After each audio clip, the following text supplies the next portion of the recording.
I'm Jared Jeffries. I am the Deputy Community Safety Commissioner for the City of Minneapolis.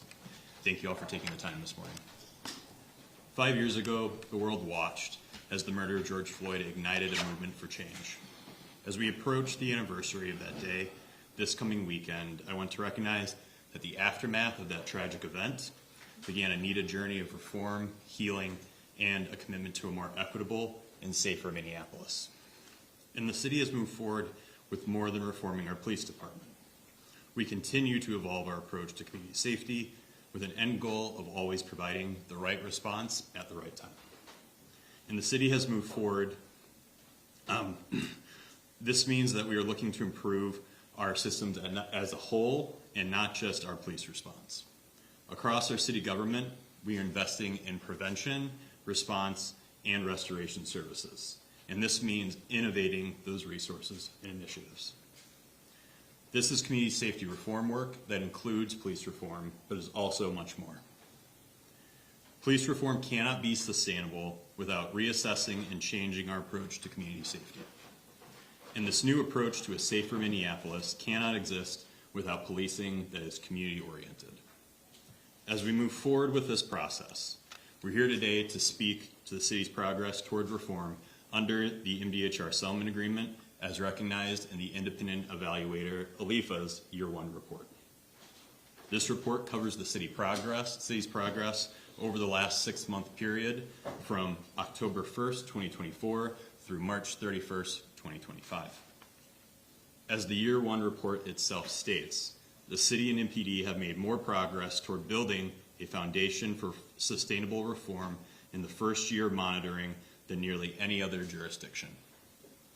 Over this last 6 months, the city and specifically the Minneapolis Police Department has been hard at work crafting policies and trainings that move us forward and help the city provide safety services that align with national best practices. And even includes MPD training unit creating an annual training plan that ELEFA has recognized as a model for law enforcement agencies. We are incredibly proud of our leaders and staff for what they've accomplished this last year. Their effort has set the city up for success for creating lasting change. What was encouraging about this last year is that it was the city organization broadly working together to move large projects forward. Our property services and MPD teams have done a great job in creating a collaborative process for MPD facility improvements. IT, MPD, civil rights, and other departments have been working hard to plan large-scale technology upgrades that will have positive impacts for officers, civilian staff, and community members. And MPD and communications are working together on improving communications and notifications protocols during and after complex incidents.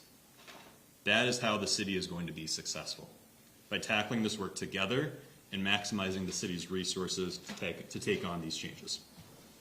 And make no mistake, while we have made significant progress, as recognized in the report, we still have much to accomplish and still have trust to build with our communities. The city remains committed to achieving results for our officers, civilian employees, and Minneapolis communities, and doing so quickly, but making sure that the changes we make are both successful and enduring. We know that creating policy, training, systems, and performance improvements will take time, continued focus, and investment.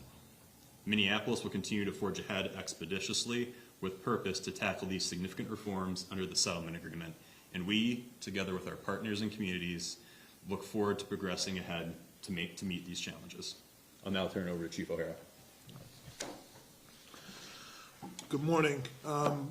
First, I wanted to take a moment to acknowledge just the incredible work that's been done by the very, very dedicated men and women of the Minneapolis Police Department. I think despite the trauma and all the challenges that both our residents and the members of the department have been through over the last few years, I'm just incredibly grateful to our members for being resilient and for continuing to show up and do a great job for the people of this town. I also want to specifically acknowledge Commander Yolanda Wilkes, who's here with us to my right. Commander Wilkes is the leader over our implementation unit. which is a unit of both sworn and professional staff that have worked tirelessly coordinating a lot of the efforts that are being spoken about in this report. Their work is often behind the scenes, but it is essential, and I need to acknowledge it, so thank you. In addition, there's been a whole lot of members of the department in the precincts and throughout the city that have been involved in this effort. They have participated in focus groups, they've helped revise policies, and otherwise contributed in meaningful ways. So thank you to all the members who have stepped up and have been a positive part in implementing these reforms. The progress that we're talking about today is a testament to the commitment and dedication of not just our police department, but those in our community and across the entire city enterprise. I am proud of what has been accomplished, and it is on display in this report. I think it is unrivaled by any other city in just 1 year under any type of consent decree. I also want to extend a very sincere thanks to David Douglas and Michael Harrison and the entire independent monitoring team at ELEFA. There have been a lot of criticisms over the years of consent decrees and in particular monitors. And I can tell you, we are very fortunate to have the team that we do. They have not just sat back and had us figure it out on our own. They have been a very active and engaged part of trying to ensure that change becomes real for the people of our community. So we owe them some thanks as well. And also, as I mentioned, we owe certainly a debt of gratitude to the community here in Minneapolis. I think across the country, it's very common to have members of the community be engaged initially, come to a few initial meetings, and then have that sort of wane over time. That's not been the case here. In Minneapolis, our community continues to show up. When we have community engagement, town hall meetings around these issues, they take time attending forums, reviewing policies, and really standing shoulder to shoulder with us as we continue to do this work. So we are grateful for them. I also need to extend thanks to our partners in the city enterprise, and certainly to our mayor, Jacob Fry, who has been unrelenting in his leadership and his support for not just implementing these reforms, but helping us to ensure that we can be effective in policing the city at the same time.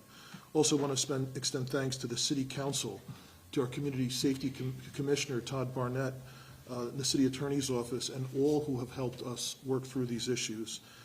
This progress that everyone is reading about today would not have been possible without that team effort by everyone involved, and we are extremely grateful for everyone's support. We understand that meaningful change takes time, but it is very clear in this report that we are making very demonstrable progress. We are committed to making sustainable, thoughtful improvements, not quick fixes. So whereas in some cases, things have been completed as initially planned, in others, it's going to take a little bit more time, and that's okay, because everyone involved in this process is going to ensure that we are going to get it right and not just get things done fast. And I think as policies are finalized and our training continues to take root, the impact of this work will become even more visible in the communities we serve. And I think it's been clear, especially over the last year, the feedback that I have gotten in handwritten cards and letters and emails from people in the community, that the community sees the difference already. That the people of this police department, of this city, the community, we are all working together to try and make change real and lasting for everyone. So despite the challenges that we have, which are still very real, I am encouraged, I am very grateful to everyone that's been involved, and I am optimistic for what the future holds for this city and our police department. So thank you. Turn it over now to Director Phillips. Good morning, and thank you all for being here. My name is Michelle Phillips, and I am the Director of the Minneapolis Civil Rights Department. I'd like to reinforce what my colleagues have said. This work is a priority not only for our department, but for our city.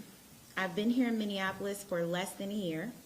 In that time, I have focused on strengthening partnerships with the team within the city, as well as others who support and value the work of implementation of police reform. To that end, one of the important highlights of this recent report is the Office of Police Conduct Reviews, now fully staffed for the first time in approximately 10 years. This office's primary function is to provide meaningful, neutral oversight of the Minneapolis Police Department through impartial investigations of allegations of police misconduct, and also through research studies and policy reviews and recommendations. As you can imagine, it takes very committed individuals and skilled partners to do this work. So it takes time to fill these crucial positions. We must do it with intentionality and make sure that we get the right people at the right times to execute the work. I'm committed to ensuring all staff are trained and prepared to execute these duties on behalf of the residents of Minneapolis with the highest level of integrity and impartiality. Another highlight of the report is our backlog of police misconduct complaints. We're on pace to eliminate it. We've reviewed all 234 complaints from the historical backlog as outlined in the ELEFA report. Approximately 30 of those complaints were completed as of the end of this reporting period. Staff are laser focused on completing the remaining investigatory work as soon as possible. But we must remember that quality reports, complete and thorough investigations are our priority. We want to complete them timely, but we want to make sure that they are right. Bottom line, as of the reporting period, there will still be cases that need to be assigned from the backlog. However, as of today, all cases in the historic backlog have been assigned and are being investigated actively by OPCR investigators. OPCR continues to submit investigations for review to the CCPO, which is our Community Commission on Police Oversight Review Panel. I acknowledge that there has been some historic challenges and struggles with supporting the CCPO. Since I began in July of 2024, I've focused on providing the appropriate CCPO support to ensure that that body is successful. For example, the review panels, which include CCPO members, reviewed 19 cases in all of 2024. The review panel has reviewed 31 cases year to date. We are not where we want to be, but we are surely not where we were. At the beginning of the year, the city launched a targeted recruitment strategy and campaign to fill vacant seats for the CCPO. The CCPO should include a wide range of individuals that have opinions and perspectives and lived experiences that will help to inform police reform and our work. The City Council and Mayor Fry have approved an ordinance amendment adding capacity for the CCPO to ensure that we get through the backlog timely with community review. This group has really transformed over the last year and during this reporting period to focus on its mission, which is oversight of police misconduct cases through review panels and their ability to provide intentional policy recommendations. Moving forward, it will focus on more intentional engagement in community, which is one of the bedrocks of this work. We encourage all of our community members to continue to volunteer, to provide input, to support, and feedback to all of our work. It is imperative that we listen to our members of the community. As colleagues have said, they were a part of this very early on and continue to work with us as we implement our reform efforts. Their voices are heard and help to shape the direction of the city's work. We continue to work with them as the people's investigators. The residents' powerful voices should be at the forefront of what we do. I am proud of how far the Office of Police Conduct Review has come and look forward to continuing to cultivate this team as we implement positive reform efforts and sustainability throughout these times. With that, I will turn it back to our Deputy Commissioner Jeffries to take your questions. Hand it over to Brian, who'll call on you individually here. I have a question for the chief. There were several portions of the report that seem to highlight continued resistance and skepticism from officers in the department, from rank and file officers. What's your plan to address those concerns? So Renee's question was, the report highlights skepticism from the officers in the report. So I think the report reflects very honest and open discussions that the monitor had with members of the department around the city. And I think the reality is we have been asking a whole lot of our cops in this town over the last few years as caseloads have continued to increase and as the manpower has decreased. And I think it's important to keep in mind that while we continue to ask them to do more and more, there's a whole lot of uncertainty with the reform process as we go forward. I think from a cop's perspective, they are worried about what does this mean for me? And a lot of the time over the first year here, as you'll see in the report, is developing policies and initially developing trainings. So there is a whole lot of lag time that's been happening where things are being said and they're not sure what does this actually look like for me. And I think that's normal. I think that's typical as you go through this process. But we have not been, sitting back and waiting. I have been present at roll calls and answered questions when they've come up. Commander Wilkes and her team regularly go out. They have focus groups with officers who are willing to participate and address issues as they come up. But I think ultimately I am impressed with the level of buy-in that we have gotten this far with all things considered. And I'm confident that as we continue to invest in the officers' training, as we continue to make more invest in officers' health and wellness, and as they see, we are looking to fix problems. We are looking to early on identify and help officers before a problem develops. I think then that's ultimately when we will continue to get more and more buyback. But I think we have to recognize there has been a whole lot of change and trauma for these cops over the last few years, and this is all adding additional work, a whole lot of additional work onto what has been, a very tough time in people's career. If I may just follow up, the monitor observed what they call a serious issue in a training class. Yep. Where officers were questioning the curriculum and were critical of MDHR, didn't want MDHR or the monitors to be in the room. Yep. How do you plan to address the resistance among rank and file? So the question Renee is asking about is talking about a specific training that both MDHR and the monitors were observing, which was the state's crisis intervention training, which does not take place in Minneapolis. We send our cops to a different place, and different instructors that are not from the police department conduct that training. So that has been addressed already. And there's a communication at the beginning of training to level set expectations in training. But the long-term plan is, as the monitor has recommended in the report, to have a member of the MPD as a part of co-training that instruction.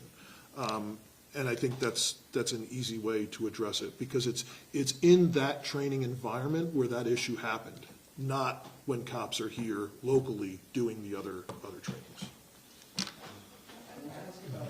To follow up on what Renee asked about communication, and particularly with this early intervention system, looking at page 40 here, a lot of officers are distrustful of it. Yes. What are you doing to ease those concerns and explain what this EIS is really about?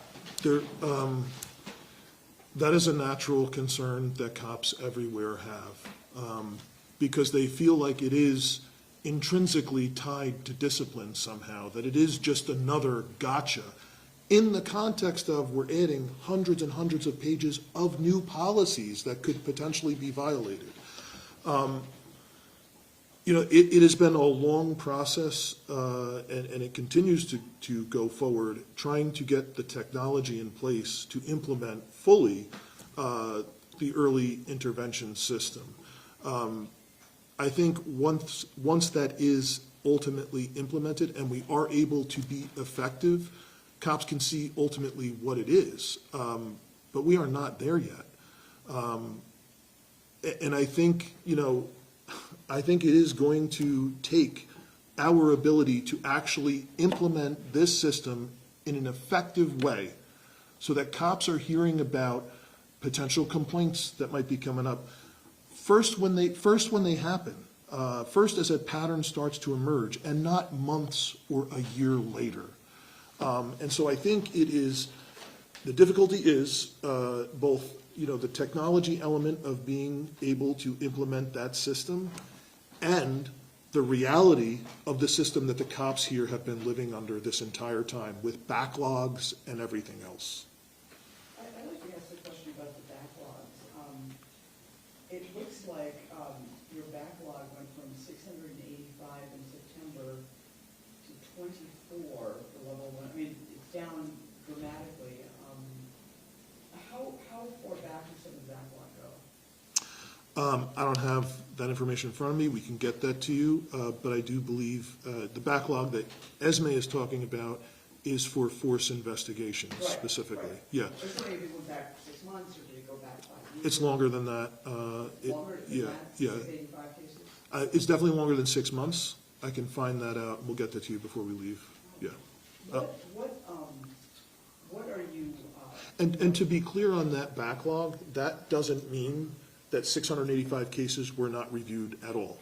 That means that the initial review done at the precinct level by the sergeant and by the lieutenant was completed, but the final administrative review in internal affairs under the force investigations team had not been completed. That's the final review. What does this do to the department to clear what obviously is a significant backlog? Well, it is necessary, obviously, to get this done, in particular in the force investigations backlog that you're talking about. However, just as the report highlights, there remain very, very significant staffing problems in internal affairs, whether it's for internal complaints or for force investigations. We are relying on a contract with an independent law firm to help us close out that backlog. But I believe the report also mentions we will need to continue contracting with some law firm to help us, continue to stay out of the backlog once we do clear it. And I do think everything will be clear, by June, I think, at the latest. What impact does that have on the department to have? I mean, that's a big backlog on September. Well, the liability of potentially one case being in there that's problematic that we didn't know about. I mean, that liability then is gone once the final administrative review is closed. And how about discipline to the officers? Is that? Potentially, yeah. Has any officer been disciplined as a result of clearing all these backlogs, whether it's the force investigations or the? I'm sure there has been certainly cases that are in process, either that I have gotten or am about to get, because just because it's cleared the backlog doesn't mean that then it comes to me. Then there's the supervisory review, then it goes before the panel that Director Phillips was speaking about, and then finally it comes to me. So I think there's been a lot of cases recently that have been closed out and that are coming to me even this week. But yeah, I can't offhand say any specific numbers, if that's what you're asking. What are you most pleased with in this report, and what are you most disappointed in that you'll have to work on the most? I think it's a fair report. I am most pleased that it is a fair report. It is not, I don't think, an argument one way or the other. I think it is a very fair report, and it is accurately reflecting the reality that we're in. And I think the reality that we're in, and what I am most proud of, is it's very clear this police department has done more in 1 year, I would argue, than any other police department in the first year of a consent decree. In my experience, I can't think of any other one that's gotten this much done.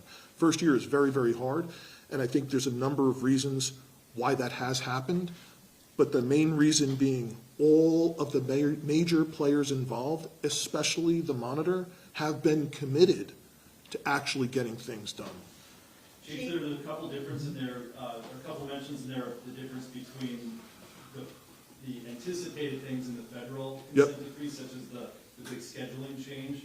Are you still operating as if that is going to go into effect, the federal one? Yes. And let's say that it's not. What about those differences? Are they just not going to happen, or are some of them going to be applied still? The mayor's been very clear, I believe, that we will be implementing the terms of the draft federal consent decree one way or the other. So, As a city, we are preparing to move forward with all those terms in the consent decree. Do you recall where the quote is saying that Minneapolis did a better job than any other cities involved The one I read, so the question was, where is the quote? in the report? Yep, that is in the executive summary. Yep. Chief, question. You've mentioned obviously a lot of things that are still being worked on, a lot of the stuff is, kind of internal stuff, but then you also said you received some cards and emails from people Yes. in the community. What would you say that people in the community are seeing that's different? Obviously, you know what's going on internally, but Yeah. they don't. So what are they seeing? people from the community have repeatedly, over and over again, have expressed that they've seen a difference in the way our officers are performing. They see that our officers do care. They know oftentimes that we are challenged. We're challenged with staffing. We have to prioritize things and so on. But I think it's been very, very clear over and over again that people are thankful and have noticed, I would say, the difference in officers' demeanor, in officers' efforts, and just in how urgently and how seriously we are trying to address the problems our residents are seeing as best we can. So is there a morale shift then within the department since the increased staff and some of the changes? But you also at the same time mentioned, think there's- Renee brought up the fact that they're still uncertain about the future. So what's going on with that? I don't know if I could say that there's a morale shift due to a consent decree. Right. I don't think that would be a truthful statement anywhere. But I do think, I know from what some officers' spouses and family members have told me, our officers are starting to heal. It's been a long 5 years. It's been very, very difficult for people. I think they're starting to be proud of what they do again, getting back to the reasons why they got into this profession in the first place. And I think they are starting to see that the community is recognizing that as well. And I'll just say, huge just shout out to Chief O'Hare and his team, because they're really the ones helping to guide this through. And throughout Chief O'Hara's tenure, he has promoted culture of health, wellness, and just really performance based on community standards as well. So just tremendous credit to Chief and his team. What part of the report disappointed you the most, or feel that we need to work on the most? I was aware of, so Esme's question, I'm sorry, is what disappointed me the most in the report? Again, I thought it was fair. I have been very engaged myself in this process. I've implemented a lot of what we do with compliance checks, and kind of weaved it into our weekly crime meeting. I've made it clear to our command staff that this work is important to me, not because we're being forced to do it, because I believe this is the right thing to do for our people and for the community going forward. But, I'm aware of how all of this has developed. I'm not reading anything on here that's new or that I have not experienced before or that is not accurate. I'm aware of the challenges that we've had, and we have worked through it. So now I'm not disappointed, surprised by anything. I think it is an accurate reflection of the reality we've been through. Chief, there's a section like, there's a lot that says it's positive, that has been accomplished, but there's also some things that says like, has taken significant times at some points to submit policies. Yep. And also, in the section about year 2 goals, has a few sections that are at risk of becoming non-compliant. Yes. Do you have any concerns about achieving those goals? Louis' question was, there's some Basically, there's some sections that say things might be at risk for future goals, right? So that's how we measure this stuff weekly. So we hold a meeting weekly internally just to talk about reform throughout the department. And so, again, I think that's an accurate reflection of reality. The report will tell you, if you look carefully through all of it, we have staffing issues. We need to hire more people to do some of these things. There's additional time, constraints and commitments. But I think objectively, we're not the only ones with constraints. MDHR only has a certain number of people that can dedicate at times to reviewing policies, and same thing on the monitoring team. And I think a lot of what's happened, we've seen there's been a huge demand on everybody involved the first year, and at the end, we're trying to jam hundreds of pages of policies all through the same funnel. And I think everyone involved, MDHR, the city, and the monitoring team, has been very committed. It's taken a lot of time, but certainly there's constraints that are not the police department's fault or the city's fault. They're just the reality of constraints that exist in this process. And what would you say to, earlier this year, it was pointed out that there's a number of activist groups that made criticisms of ELEFA being former law enforcement officers, and whether there can be bias or complaints about how things went with their work in New Orleans. What would you say to those people, those concerns? I mean, I think having been someone who's been involved with this for a long time and done it in a different city and been around other cities, the major problem with consent decrees is oftentimes is the way monitoring is set up in the first place. It can become a cottage industry. A monitoring team can just sit home and on Zoom once in a while and send the city bills, and that's it. That's not what happens here with this monitoring team. They have been very engaged, and in my opinion, we're fortunate to have them this way. And certainly, I understand everybody has their opinions and so on.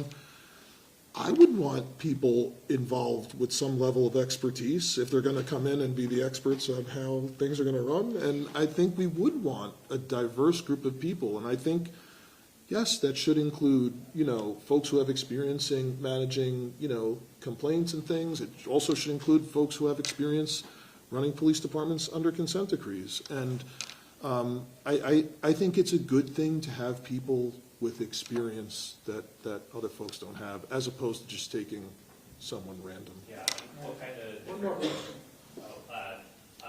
And just kind of what kind of backgrounds are these people that are doing this work, if they're law enforcement, also other backgrounds? Yeah, I mean, David Douglas, I believe, was a monitor himself previously.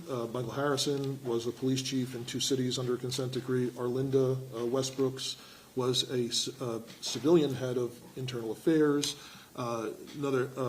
There's several others that have experience either in a police department or on a monitoring team elsewhere, and others who have experience, very, very specific expertise in certain areas, certain subject areas. And I would think you'd want people with subject area expertise to be involved in saying what the best practices in those areas are.